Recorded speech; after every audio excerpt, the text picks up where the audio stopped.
السلام علیکم ورحمۃ اللہ وبرکاتہ۔ الحمد للہ والصلاة والسلام علی رسول اللہ وبعد۔ بھائی نے سوال کیا ہے کہ بلڈ پریشر بہت ہائی رہتا ہے اور شوگر بھی کافی بڑھ گئی ہے، اس کے لیے کوئی علاج بتا دیں۔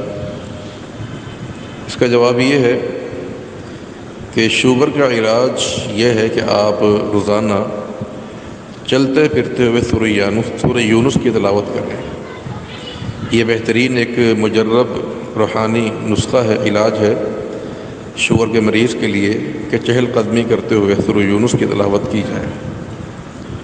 اور بلڈ پریشر کے لیے یہ ہے کہ ہر نماز کے بعد 7 دفعہ سورہ فاتحہ اور 7 دفعہ سورہ یونس کی آیت نمبر 57 اور سورۃ رعد کی آیت ہے الذین آمنوا وتطمئن قلوبہم بذکر اللہ، یہ آیت بھی 7 دفعہ ہے۔ ان کو پڑھ کر ہر نماز کے بعد دم کیا جائے، انشاءاللہ اللہ تعالیٰ شفا دینے والا ہے۔